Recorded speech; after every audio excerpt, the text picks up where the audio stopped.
Hey, everybody, welcome to the Irrational Passions Microsoft E3 press conference post show 2018 edition. I'm your moderator, Alex O'Neill. We got, oh God, I have the stream open in the background. I heard my voice. I was very confused. We got a nice, wonderful crew joining me. My co host, my partner in crime, Brian Albertson Jackson, is here. Nero's back, baby. He got a haircut. I think he had longer hair before, right? Yeah, he looked just like Dante, and now he looks like the guy from Scalebound. So that's weird. Yeah, it is super weird. Big Mike, video producer Mike Burgess is here. Hey, how's it going? I just want you guys to let you know that robots are our future. Microsoft AI will be the only way we play video games for the rest of our lives. We are actually Microsoft AI right now. And the professor of JRPGs himself, fucking Scott White, is also here. What's up, guys? Oh my god, we're getting Tales of Vesperia HD remaster. It doesn't, nothing else matters. Hey, Kingdom Hearts matters. We got a good fucking trailer for Kingdom Hearts also. Yeah, holy Kingdom shit. Hearts does matter, but I feel targeted. I feel like somebody sat down and said, who is the one kid that really cares about Tales of Vesperia? And then they attacked me personally. And the funny thing is, and we'll get to the show. It's a very good show. Blah blah blah. Maybe we'll score it. Who knows? But right now I need to talk about Tales of Vesperia. They're like showing this the music cues. I'm standing in my my studio down here yelling by myself. I don't know if the reaction was similar for you, Scott. But there was a lot of yelling. Even before the music came on and the pop-up, the dialogue or the text box came up and it specifically had the word tail in it. Yeah. I was like, oh my god, it's Vesperia. It was that, and like they're showing the mystic arts that they added in the PS3 version, which again, like I get, you get, maybe like Patty. 6 people get, and I'm losing it. Yeah, I know. We get Patty the pirate, and Flynn will stick around, and it's going to be awesome. Yeah, that was a very unexpected. I sent out a tweet that said it's weird that I can't believe Microsoft pulled this game from 2008 and put it in an E3 press conference in the year of our Lord 2018. But here we are. That's just the kind of press conference that this was. Let's go around. And I just want to get some feelings from everybody. Nabachin, how are you feeling right now? It's insane, dude. Like legitimately, when it was all said and done, like I was just like, man, this was seriously Microsoft's E3 dreams, and like.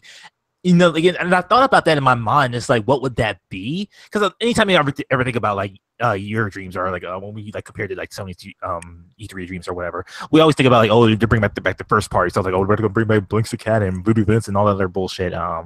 You would think that's the reason why Sony's things was like E3 dreams back in the day, but it wasn't really that. It was just them showcasing like your favorite things, even if it's third party, if it's first party. It's all a mixture of everything. It's things that you want and things that you didn't even know that you wanted, and it is bringing it to you. And like even something like Battletoads.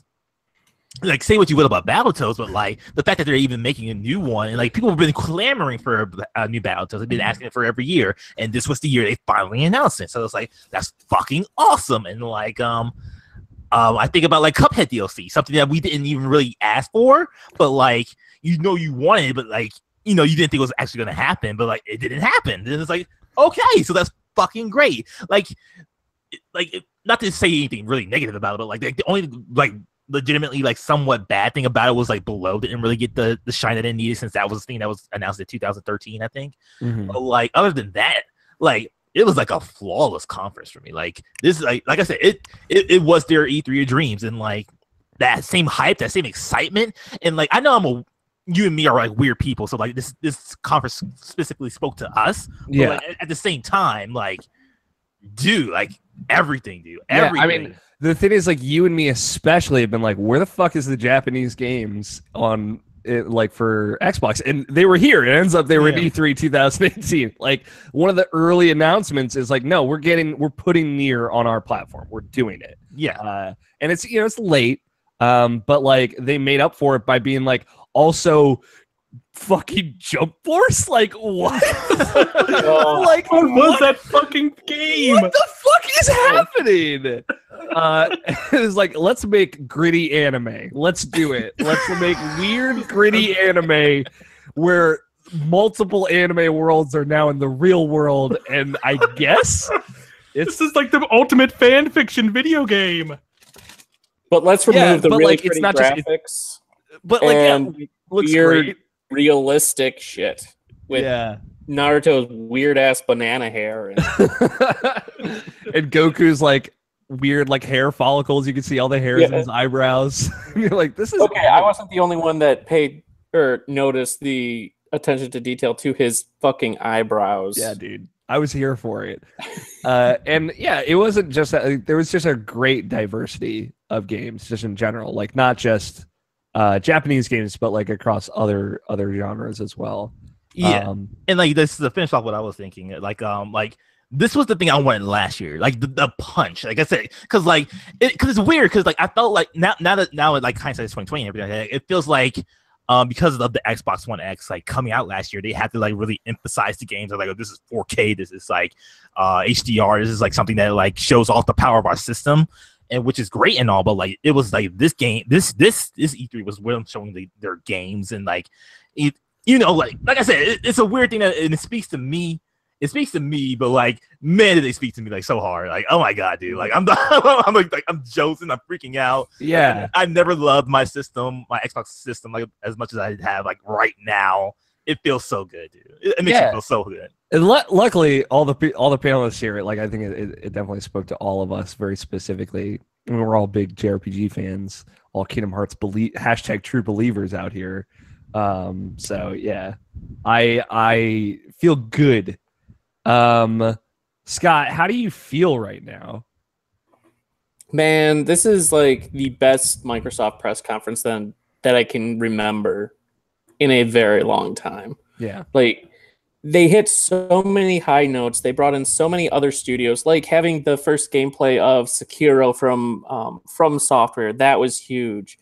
The crazy anime stuff with Jump Force and Tails, and I think and of course Kingdom Hearts, the first showing of Kingdom Hearts at a Microsoft event, that was huge too. But just taking the time to announce all these big publishers that Microsoft has scooped up, Ninja Theory being bought by Microsoft, I mean, that's huge.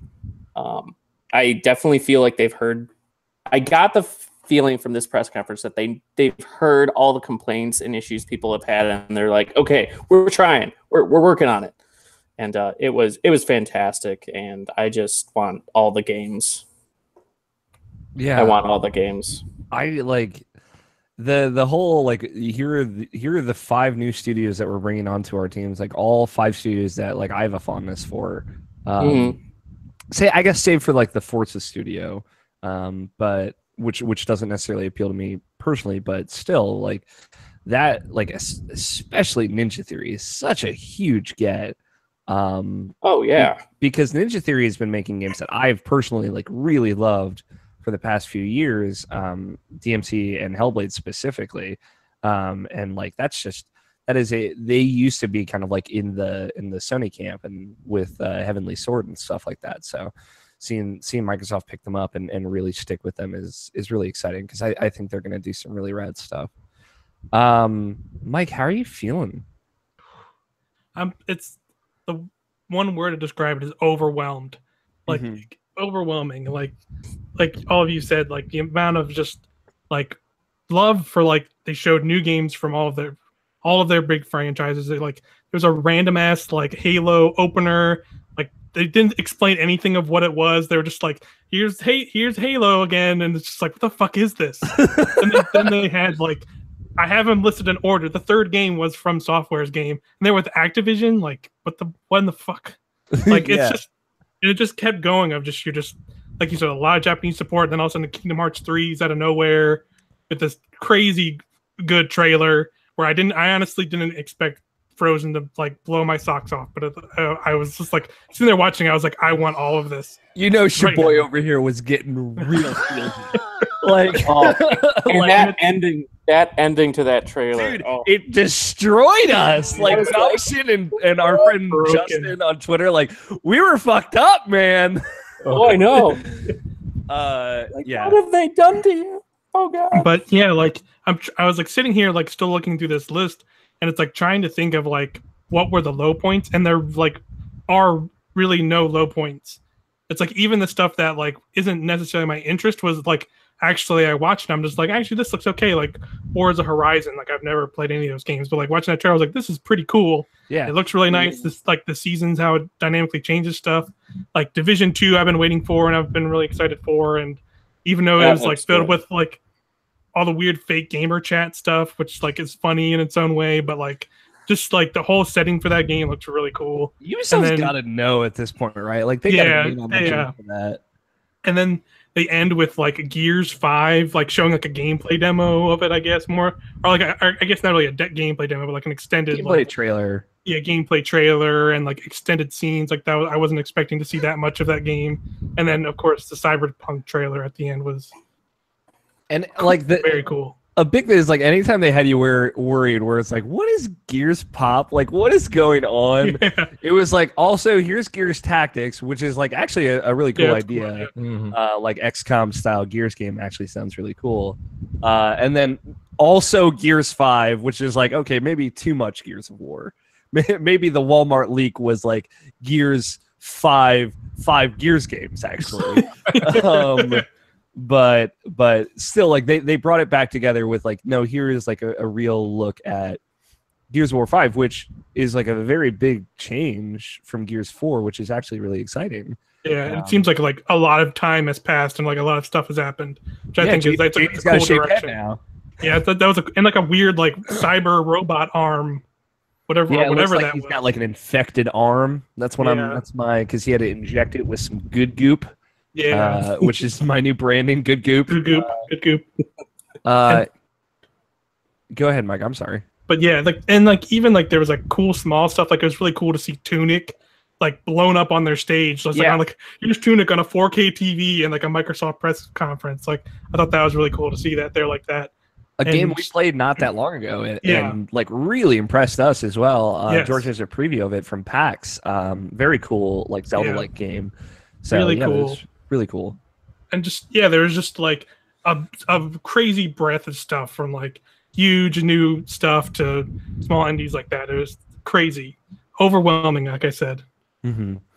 I mean, they said they would have 50 games. I feel like the thing is, it felt like 50 games more so than last year. Felt like whatever 43 games or whatever it was. Like this felt like fucking 50 bangers. Yeah. Like there were a couple things that didn't hit. That I do want to kind of just touch on. And it is very much one of those things where it's like they took a lot of shots, some of them missed, and it's okay. I'm like, genuinely okay with it. Like Halo Infinite, I think it's a little 50-50 for me because it's like, okay, this is cool. I don't necessarily know what this is. It is a Master Chief game, so presumably it's the next major Halo title. But yeah, like you said, we don't know if it's like I wish they gave like just a little bit more to us in that instead of just kind of like a weird vague like this could be a Halo like spin-off game or like even like presumably a battle royale because they showed like a big open area and vehicles and stuff. Like who knows what that thing is? I got like open world Halo vibes, which is actually some kind of open thing. Yeah. Well, and they had all those Xbox One systems set up, and when they opened with Halo Infinite, I was like, okay. And the graphics, when they pan back and you saw like the double-horned rhino creatures or whatever zooming by, the graphics don't look as crisp as like your normal Halo game. So it's like, okay, this is the Halo Battle Royale game. It makes sense that they have 100 Xbox One set up right next to it. But okay, that makes sense. And then they said nothing about it. Yeah. For the rest of the thing. Again, it was maybe the weirdest part about the show. It was just like, we're going to introduce you to the next Halo game and not talk about it all. But like, they've done very light Halo teases in the past. Yeah. So I'm not necessarily surprised. Like the Halo 5 trailer. Yeah, when he was in the cloak. Yeah, when he was in the cloak and the big Guardian came out, it was very much like, I don't know what the fuck this game is. Fallout 76 was another like here's some kind of ethereal concept trailer. Yeah. Which it looks great. Like it's like, hey, we're walking through the world. We see multiple characters, presumably, multiplayer characters. Again, very much like just kind of touching on it, but not necessarily still telling us what that game is, even though Jason Schreier, reporter extraordinaire, has already told us what that game is. Like that didn't quite hit for me. I feel like I think with that one though, because of Bethesda's conference tonight. Yeah, I think it's let me see. What was another one? Because after that, there weren't a lot of Crackdown. I mean, Ori was right after Halo, like, and that was I'm just saying, like, a good trailer that didn't work. Oh, right, sure. I thought Crackdown actually looked all right. Yeah, it did, but it's like I love Terry. I just wish it was more like, this is why we're delaying it again, or some things like that. It was just another cool looking trailer showing Crackdown. I thought my thing was I thought, like, stylistically and visually it looked a lot better than I thought it would. And the moment where he took a car and started driving on a wall, I was like, this game could be all right. Yeah, that could be cool. And the vehicles like changed mid, like, while you were driving them. Like, I think that's what was happening, where he was like in that weird little buggy and it like transformed into a tank like while you were driving it. I think that could be really cool. Yeah, I'll say this. No destructible stuff, though. They didn't show anything of that destructible feature that they touted when they first announced it. Yeah. So I'm thinking it's like kind of axed at this point. I bet that game is very restricted. Yeah, now than it was when they first talked about it. I'll say this, Nabashin, you and I have listened to Tony talk extensively about Black Desert Online. And that looked legit. None of that Black Desert Online. I think that was a very misleading. Sure. Of like, what is this fucking game? I didn't know what it was until the title came up again, so I was like, oh, okay. So yeah, that's not it. Yeah, like whatever you say, I guess. Like, there's no story in this game. I know that, but you can try and tell me that something about the Desert Queen. I don't know, man. But yeah, I know. I feel like Battlefield 5 also still not really showing that game. It's that was weird. A dumb trailer. And it was like, okay, I'm here for this story, but you gotta show something, guys. It's very strange. But honestly, those were the biggest. I think the Cyberpunk trailer was like not an amazing trailer for the video game Cyberpunk. But for the world Cyberpunk, I think it did a good job of like giving us a good like visual to go off of what does Cyberpunk actually look like. Yeah, I think it showed off like, hey, this is what this world is going to be, and they like nailed. At least to me personally, they nailed that aesthetic. Yeah, like better than I've seen. Like hearing about Cyberpunk, like in knowing it is from CD Projekt, like for some reason I didn't even have the concept of them getting inside a car. Like I saw that, I was like, oh, okay, yeah, you can get in the cars in this game. Why didn't I think about that? But like, yeah, it's just stuff like that. And I'm sure it is a similar thing to like, you ride around Roach for a lot of Witcher 3, but like I was more happy just walking around and exploring. But like getting the idea, like this is a very dense city, like very, very small area, but like a lot in that area. You can see like the buildings like very close to each other and all that and stacked very high.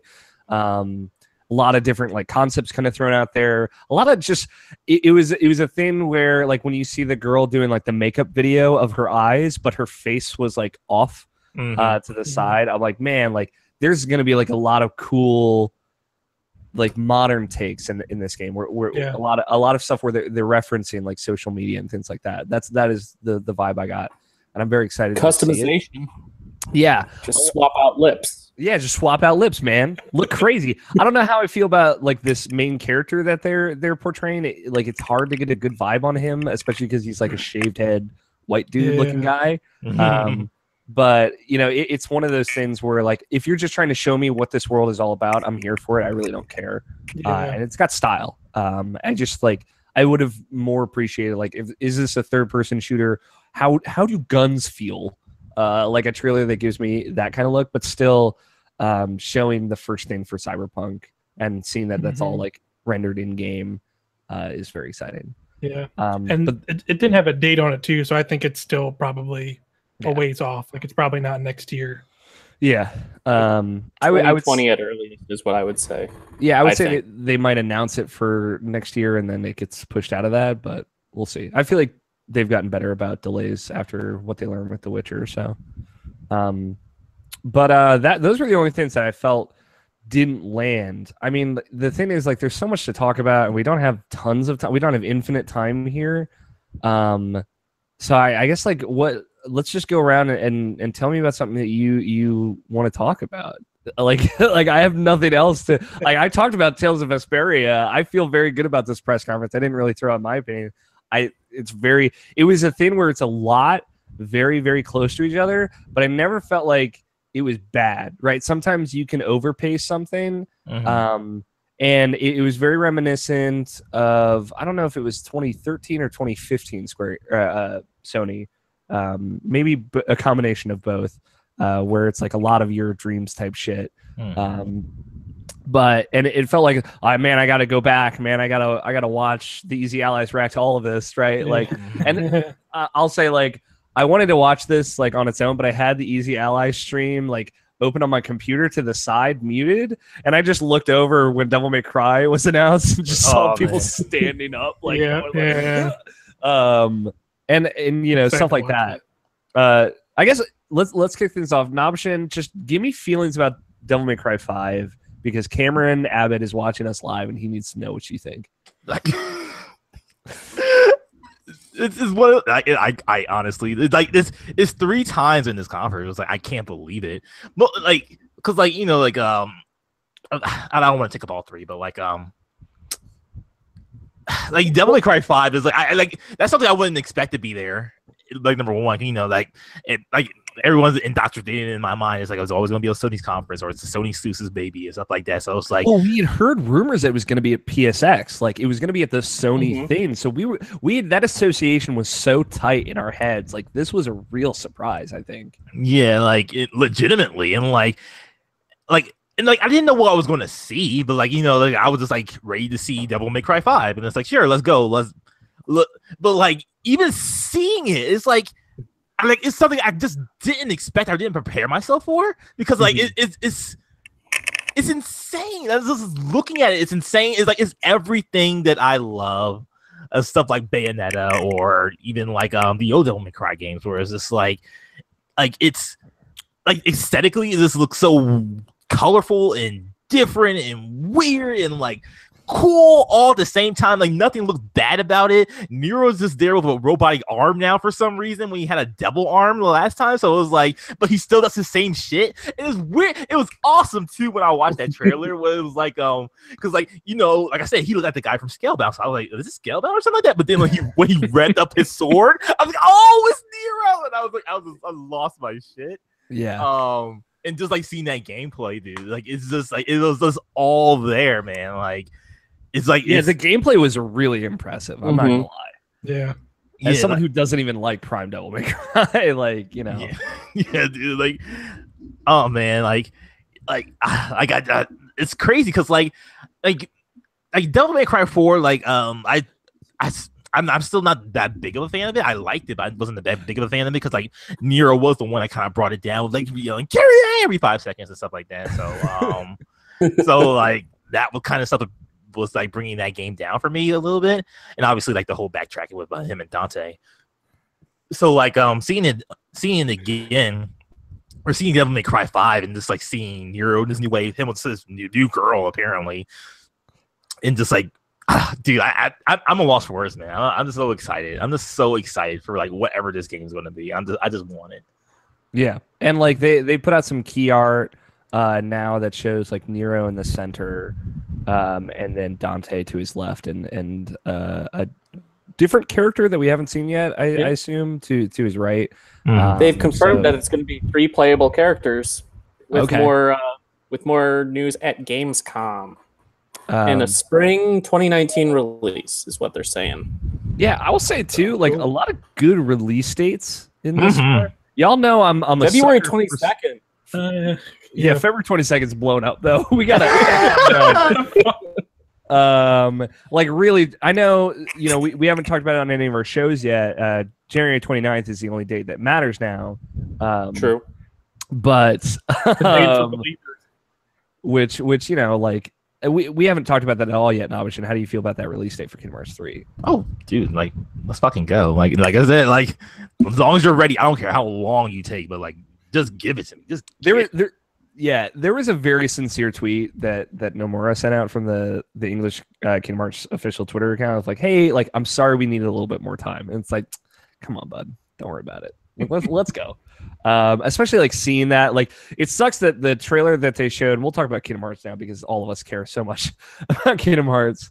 It sucks that the trailer that they show was one of those things where it's like it's awkward because like they interstitch the music in with like stuff that is happening in the game, and it's like the in-game voices, but not the in-game like audio of like what those moments are actually going to be. So it comes across as a little awkward, but even still like a very, very good Kingdom Hearts trailer, showing off the new world of Frozen, which, man, guys, I wasn't like, I knew it was going to come at some point. Like I've been touting this whole thing. I'm a huge Frozen fan for folks out there.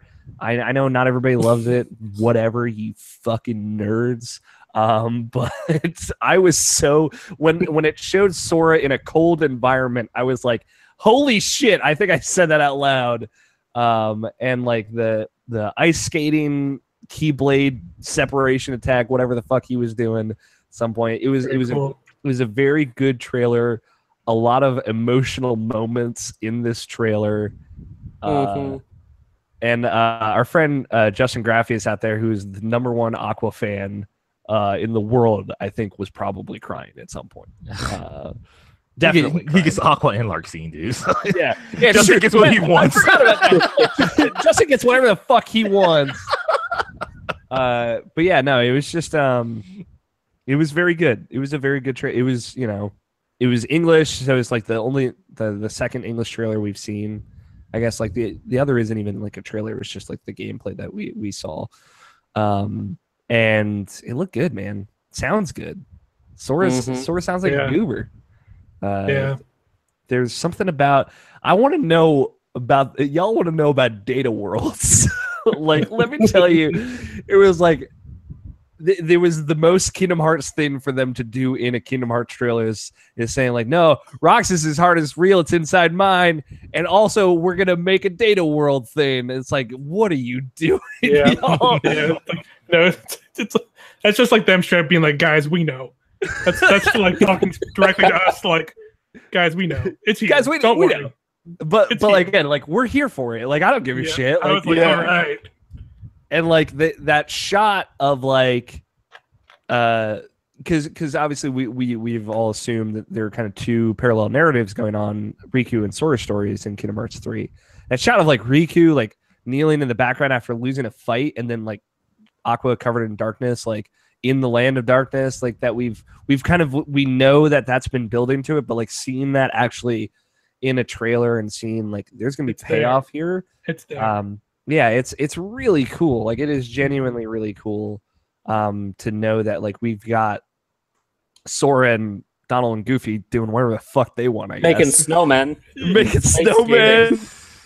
Shout out to what's his face? Josh, I forget the actor's name, but the guy, he came out for Kingdom Hearts to voice Olaf. So I was just really excited. I'm pretty sure they were all the voice actors. Like, I'm pretty sure all of them were the actual voice actors from Frozen. Yeah, it sounded like cool. it sounded like Idina Menzel for Elsa. But yeah, I don't know, man. Like, it just look good, man. I just like Frozen. Okay, like it was again. It's dude, it's so good. I was expecting to see Frozen in the game, but I wasn't expecting to see a world. Like I thought she was going to be like a new summon, but once I saw the world, I was like, all right, I'm into this. Like this is they've blown it up in a way I didn't expect to see, like them like snowboarding on Goofy's shield through this giant snowy area. Like I was just like, yeah, I want to fucking do that. Even though all the other mini games in those games are relatively dumb. But as soon as I saw it, I was like, sold. That looks cool. Yeah, I like does look cool. It does look cool. Ice cool. Yeah, very. There cool. was also what else did they show in that trailer? Because I'm blanking. I'll have to rewatch it 17,000 times. Well, you saw Kyrie and Axe or Lee right at the end briefly. Oh, I You didn't saw even see I that. missed bunch that. of dead organization members. Really? Like well, you saw who's the blonde chick who's really annoying to fight as a data Larxene. battle? Larxene, you see her talking. Mm-hmm. You Yeah. see Zigbar talking. The biggest thing that I noticed with Aqua, she had golden eyes, like Yes. Xehanort's golden eyes. So I was like, what happened to you? Who hurt you? Yeah. Who hurt you? Who hurt you, Aqua? That like you're too late line again, man. Mm-hmm. Yeah. It feels like they're playing with consequences that obviously they'll all undo by the end of that game. But because the good guys win in Kingdom Hearts, and I'm fucking fine with it, y'all. But it was very good. It was just it was a very fun trailer. I like them contextualizing. We're giving us, as we have not seen the story of that game yet, giving us some of the context of like why is Sora going back to Twilight Town. All these fucking Ansems walking around.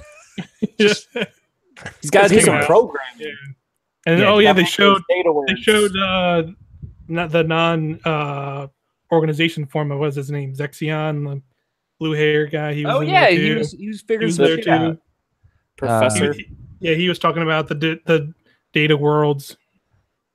Which maybe there's gonna be more Tron. Could be a hint at that too. I want them to go back to OG Tron though if they do it. OG Yeah, Tron I feel like they would would. be cool. Um, See it at that graphical Do level. Do you guys think that Keyblade that was in the Realm of Chaos that Evil Aqua picked up was Yensid's? Because I it don't know. had kind of the blue and speckled with star motif and everything, kind of his Yeah. thing. It was a combination of gold. like the Kingdom Key look and design with Yeah, like like Mickey's stars on it. Keyblade With like Star stickers Seeker. on it. with stickers on it Yeah. because it's fun. Kingdom Hearts is going to be good, you guys. Oh, it's Just so think good. about that. I want you to just And, really like- think about it. Yeah, and then, like, 232 days from now, we'll be playing it. yeah. 32 in 6 hours. I'm already putting in my time to request off work. Just give me a week off, man. That makes haven't me even ask a looked. Is that a question. Tuesday or a Friday? It's probably, Oh, it's a Tuesday. probably Tuesday. Bummer. They put out Final Fantasy on a Tuesday, so that's what I was operating Yeah. under. Go ahead, Mike. Yeah. Ask me a question. I guess you don't have to get too much into it because it's about another conference. But like, what the hell is going to be at Square's conference? Because they showed like almost all of like their big games here. I mean, They showed Kingdom Hearts. You showed Just Cause 4. You showed Shadow of the Tomb Raider. I think there was even something else there from them, like Life is Strange. That Life is Strange, like side The story, like Adventures of Captain Spirit, yeah, or it's just like Mhm. I guess I mean like obviously they could show more Kingdom Hearts and we'd also be like yeah, like obviously I mean, I But- think they're just going to show another Kingdom Hearts trailer, but like, yeah, Well, they also have Dragon Quest 11. They have Dragon Yeah, Quest that's Builders true. 2. yes, they've got Avengers, man. Avengers is the big Avengers. that could be there. thing. Octopath probably, I guess. Octopath is another one. They've got stuff on other platforms Yeah, too. I guess think- I guess there's more they could show. one of my predictions was they're going to show Tokyo RPG Factory's new game. So whatever comes after Lost Sphere, which came out earlier this year. So, so a couple of things that stood out to me, real quick. Ori and the Will of the Wisps, man, that game was- looks fucking incredible. Yes, that was a good beautiful. trailer. That was a So good beautiful. trailer. It looks gorgeous, and also the new abilities that they showed off Yes. were fucking incredible. He had like a was there like a a scene- sword. He has had, a or, no, it was bow. his staff. Yeah, that's what I was saying. Didn't he have like a bow and arrow, and he shot the Mhm. arrow and then like warped to where the arrow hit? Like when it Yeah. hit something, like It looked like he had like a He's a the whip fourth that- Hokage. He's the fourth Hokage, is what I'm saying. It's a good trailer. I'm excited for that. I'm gonna get you on this Ori train, Nabashin, one of these days. I got it. Doesn't play It's it. true. I just gotta get you to play it, man. Yeah. Nabashin, how did you feel about Life is Strange Captain Spirit? It seemed fine. Like the whole concept of it is what really got me interested, or like what they're doing with it, I should say. Like it's a free game, and like it just it's dealing with characters that will be in Life is Strange too. So it was just like a whole like what was it K0 type of thing with Dead Rising, where it's like something you play before the actual game comes out. So like I'm interested as far as that. Yeah, dude. It was one of those things where I'm looking at it, I'm like, man, they're gonna fuck me up emotionally, aren't they? God damn it. But like I'm here for it, you know. Let's see. The thing that was following immediately after Kingdom Hearts to let us kind of chill was the 2 Sea of Thieves updates. Which I assume those are going to be like free expansion type updates. One in September, one in July, which is cool. I'm glad they're supporting that game. And they look like they were trying to show a little bit more story stuff to it, which is good. It's what that game needs. Big stuff, I guess. Scott, what was one thing that really stood out to you that maybe haven't touched on yet? I have to say, Dying Light 2 looks really fun. Yeah, cool. That looked really good. I'm a big fan of Dying Light 1. And them kind of showing like, hey, we're adding player choice and dynamic world changing to it. Looks like it's a similar setting, if not the same altogether. Because one of the things they showed is very, very similar to the second area in Dying Light. Yeah, Metro looks fantastic still. Cuphead's getting DLC. That's really cool. Any standouts for you, Mike? There was probably, it was later in, I think it was before they went into like all of the like world premieres. They had like a small like little montage of a bunch of indie games. Yes. And there were like a lot of cool games in there, like ones we've already heard of that I would have liked to hear dates for, but like it was still cool seeing them. Like it had Ashen in there. It had Sable, but Sable was rad. That was cool. Yeah, Don really Casanova cool. believes in Sable. I do. I was like, oh, that's Don's game. Yeah, I was excited just for Don. You know. What else is there? There was Generation Zero. That looks really cool. Ashen was showing off a little bit. Yeah, Ashen was there, and another game called Harold Halibut. Like I've been following that game on Kickstarter for a while. That game actually looks really cool. Like, and it was cool to see it just like on that stage. I didn't expect that little game to be there. It's very cool. Yeah. For me, I mean, another big standout is Microsoft is doubling down on first party studios. And it was a thing of like, hey, we're starting our own new studio, The Initiative, which is a cool name. It's a Santa Monica based studio. I'm excited for whatever they do. And my thing, one of my big predictions was I think Microsoft is going to work on like a first party big RPG game to kind of compete with what Sony's doing. And I feel like The Initiative could very well be that if a little bit different. But it wasn't just that. It was them investing in other studios that they've already had like a really great relationship. Ninja Theory we already talked about, but Compulsion Games, who are making We Happy Few, and hearing and seeing that We Happy Few is like they've reassessed what they're doing with that game. They're trying to put more story in it is really cool. And hearing like on the Easy Ally stream, Brandon Jones talked a little bit about how they like went back to the drawing board and they're trying to put like a real story into that. Looks like there's multiple characters that you're jumping between, which looks really cool. And again, Compulsion is now part of Microsoft as well. But also Undead Labs, who made State of Decay 1 and 2. And I'm really excited to see what they can do with more people and bigger budget. Playground Games, who are making the Forza games. And there was one other, right? Undead, Initiative, Playground, Ninja Theory. Okay, that's all 5.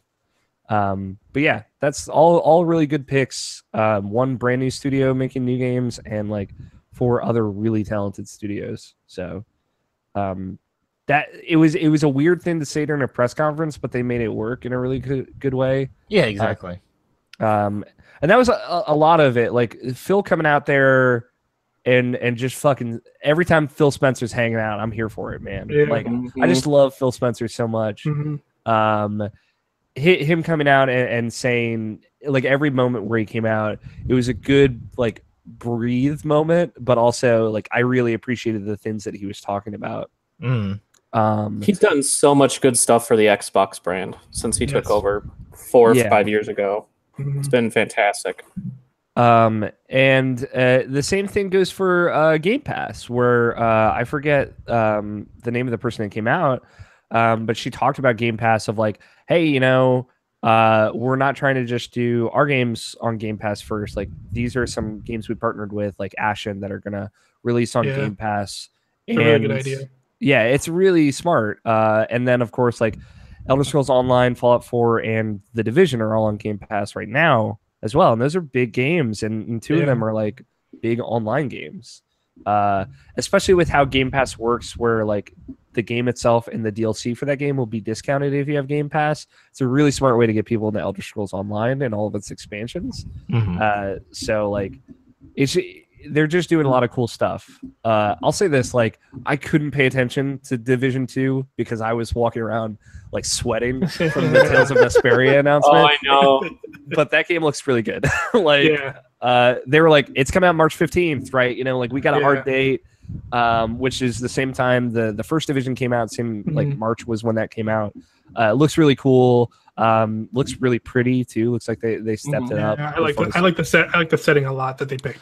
Yeah, it's a cool setting. DC is a cool setting. Like I was hoping that maybe they would go out of the United States or something, but I think like them showing DC like kind of jungly as well is really cool. So I'm really stoked. I was texting my boy Jacob Bryan about it. I'm like, hey man, we're getting into the Division.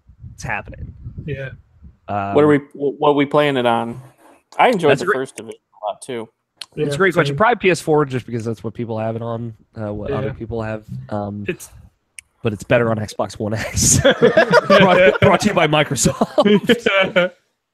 And I guess we'd be remiss if we didn't mention Sekiro: Shadows Die Twice, which is I guess like a new IP.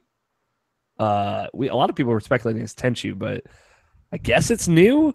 That game looks fucking incredible. That's really cool. It's like it blends Tenchu and like a Soulsborne style of game. So I'm all for it. Because From's never really done, at least in like the modern era of From Software games, like they've not done like scaling and like climbing on rooftops or like really traversal in a significant way. But like you've got like a grappling hook arm or like an arm that can do multiple things. But they show them like grappling around, going on rooftops, and it has like this feudal Japan style, but also like really great supernatural stuff, like the giant snake and centipede stuff that they were showing off.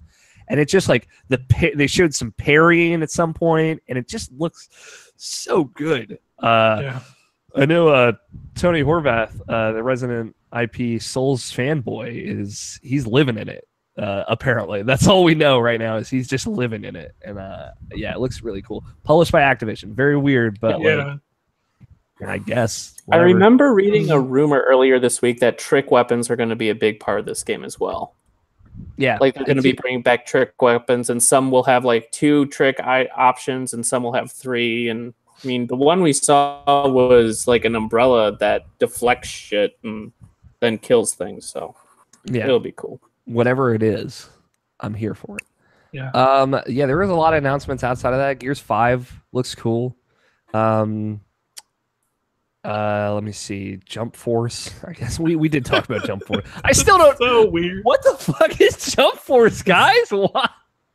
Like it looks. I don't know. It looks cool. They showed Death Note at the end. Whatever. Man. Session. Not Skate 4. Not Skate 4. Oh, dude! Like when I saw that, like when I saw them riding skateboards, I was like, Skate 4! I was yelling that, and I was like thinking to myself, like, man, the EA fuck that up. Why would they put it on the Microsoft conference and not on their conference and all that other stuff? I was like, it's a different game. Okay. It's almost as if Microsoft knew that EA would fuck up not announcing Skate 4. They're like, we're gonna make a skate game that's fuck EA. Like, yeah, man. I think those are the big points. Let's what would you rate this conference? We don't normally do ratings, but I'm inspired by Easy Allies. I want to know, coming out of it, we're living in the hype right now. We're just reveling in it. I'm just feeling good. I'm excited. We got some weeb ass Japanese games coming, and I'm feeling good about it. Scott, what would you rate on a scale of 10? I guess you can do decimal points if you want. I'll leave it up to you. What would you rate Microsoft's press conference? I would say I want to say a 10, but it's like it takes a lot. It like perfect. I don't know if it was like the perfect one, the perfect press conference, but like high 9. I don't like doing decimal points, but I'll do like a high 9. Like It was a strong 9, like a very proud 9. Yeah, it's like I think if they had actually gone into a bit of what Halo Infinite was, so I was thinking, things along those lines, it would have been probably a 10. Because I think just like those trailers that didn't really show much, I think it was like, okay, that was cool, but why is there? But I wish had Nier not been leaked before the press conference, that would have been a huge reveal too for them. But with Kingdom Hearts and Tales and Gears and Halo and all these things and the announcements of purchasing studios, it was a super strong 9. It was the best Microsoft conference I can remember in many years. I loved it. Mike, hit me. What would you rate Microsoft's E3 2018? I'm going to give it an 8.5. Damn, low score. Yeah. Fake journalist. It was crap. Moonlighter is a 10, Mike. You're a fake game player. I'm just kidding. Go ahead. Do you even game? Do you even game, bro? I don't play baby games. Like wow. Okay. All right, 8.5. So I would say the main reason I give it an 8.5 because like they had it like we said it again and again, like an incredible amount of announcements, but a lot of them didn't actually really have solid dates. It was a lot of kind of dates, but non-dates. Whereas like I'm just looking at my list and it's like they showed Ori's 2019, Sekiro's 2019, and it just says 2019.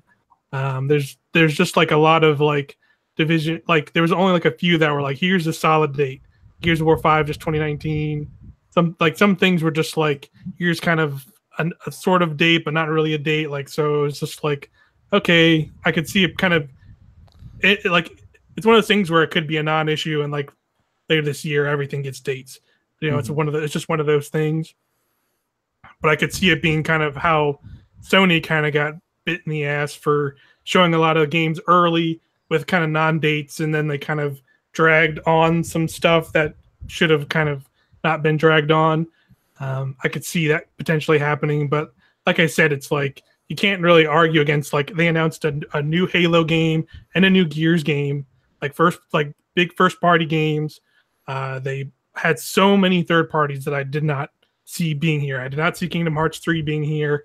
I didn't see From Software's game being here. Devil May Cry 5 I did not see being here. Like there was like so many things. It's like Fallout's there. Like that makes like the most sense out of those. But Bethesda's thing will probably show more. Like there was just like a wide breadth of stuff from those huge games to like smaller stuff like Tunic having like a full blown trailer and like on their stage. I think is really cool. Seeing that whole montage of really neat indie games, seeing them like supporting Sea of Thieves, even though it was all kind of stuff that should have, I think, been in the game in the first place. It's still cool to see them being like, we're going to continue supporting our stuff. We're going to put a bunch of stuff on Game Pass, get everything we can. Like they just knocked it out of the park with everything, I think. Yeah. Nabishin. For me, it's like a 9.5, I would say. Like I said, like, I think the only thing that they kind of just not necessarily fucked up on, but like something they should have actually took the time to do was just get below one stage. I think that game is like important for something that used to be on Xbox, kind of like Crackdown, like how something that was in the old era was announced in the old era, and now it's in the new era, and like this thing's actually happening, it's actually coming out type of thing. And like maybe the game's still not ready yet, and like I don't know, like but this is the first time it's been showed on stage for like the longest time. But for it to be in the sizzle rail, I think kind of like does that game a disservice. It's not something I'm particularly interested in, but like I just think it's something that was like a staple that like Microsoft had for like the longest time, and like to do something like that is like kind of brought it down. But other than that though, yeah, 9.5, mostly because it honestly is seriously because of Tales of Vesperia. A game I never played. I'll eventually play it. You will play it. But like play it. But I actually just pre-ordered the Switch and PS4 versions. There it is. There it is. Cash money. $49.99. They're not even full $60 games, so no excuse now.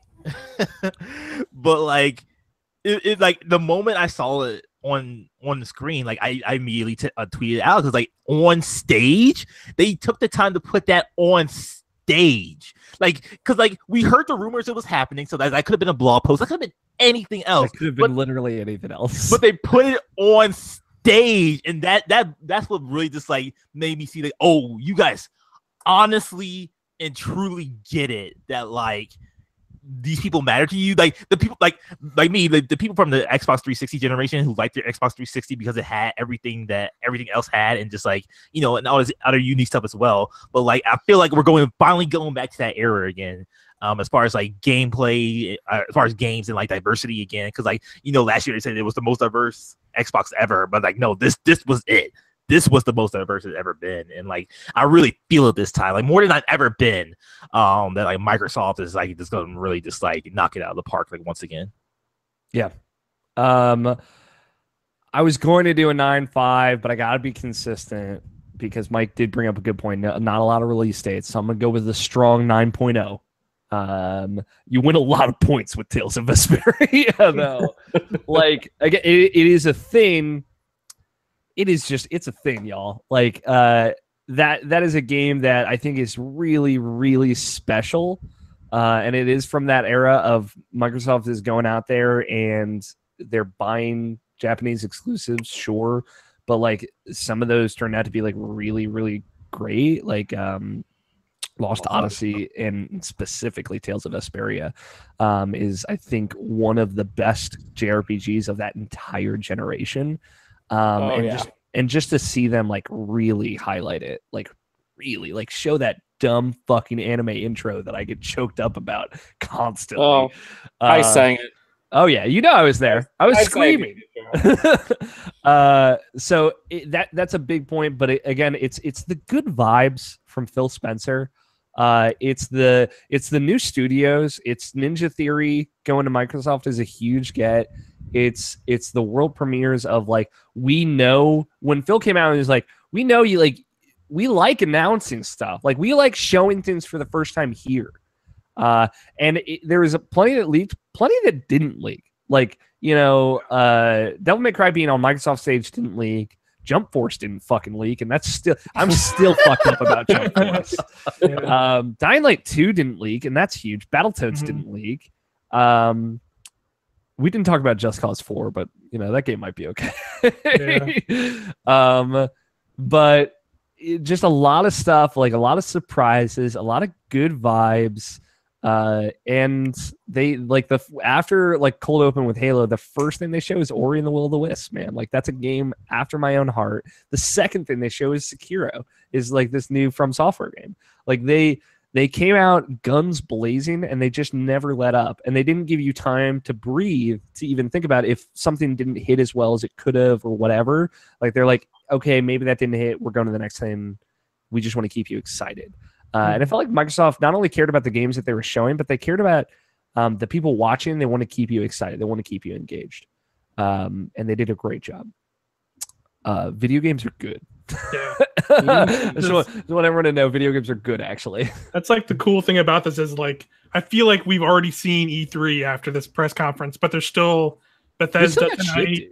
Yeah. There's Ubisoft, Square Enix tomorrow, PC show, Sony tomorrow, Nintendo on Tuesday with Smash. Like, there's still a lot of stuff to see. Like, that's crazy. We still have Super Smash character reveals to happen. Yeah. Right? And like those are like, that's liquid hype, y'all. Yes. And we haven't even done that yet. So no, Microsoft also, just gaming streaming is our future. Gaming streaming, Microsoft AI is our future. We'll choose the games for you. But yeah, no, they did a great job. I just feel good after it. There's nothing I feel bad about. Yes. And that is honestly, that's a hard thing to do, right? Like because Sony has done the thing where, like, you know, even in 2013 when they announced Final Fantasy 15 and Kingdom Hearts 3, like it's good, but there's like that little bit of that was like I would say the least amount of it. But there's that little doubt in there. Like I don't feel a lot of doubt coming out of this because everything looked really strong. Yeah. And I know Microsoft has had a bad track record of like Scalebound and stuff being canceled, and Crackdown's infinite delays. But I don't like seeing Crackdown here. I was like, man, this game looks fun. Like, it just looks like a fun time, which is what we were talking about on last week's podcast option of like, let's just make that game fun. And I think they're really trying to do something here. So yeah, 9.0, excellent show. Excellent show. A lot of stuff coming out this year, as it turns out. A lot of stuff coming out in February of 2019. February needs to chill. Yeah. Poor Days Gone. Yeah, poor Days Gone is looking like it's got some rough competition. Yeah.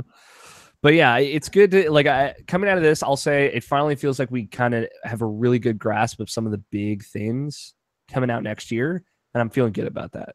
Yeah.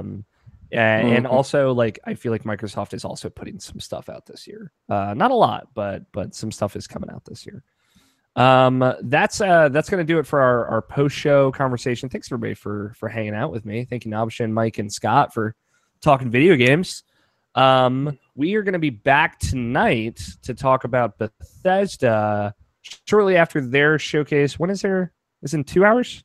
9, I want to say. I think it's 9 p.m. Eastern. 9 p.m. Eastern. So we'll be on probably 10 to 15 minutes after that, kind of talking about this. And this will live, like this is on the YouTube channel. People can come watch this after the fact. Fuck, man. I don't know. Tales of Vesperia, dude. Tales of Vesperia. Siri, can we talk about this? We talked about it. It's fine. Anytime, Alex. Anytime. Scott White and I are going to do a Tales of Vesperia limited run podcast where we just talk about that game a lot. So you remember that one time? When you raid that city and it's crazy, and then you're on an airship and his name's Baul. I think that's how you say it. I don't remember. Yeah. And then Baul's master's like this hot, scantily clad chick that runs around with like a bikini and spears things. She's got elf ears. I don't know, guys. Tales of Vesperia is buck wild. Anyway, that's the show. We'll be back later tonight for Bethesda. Thanks everyone for watching. Thank you guys for joining me. Continue, I guess, to have a great E3.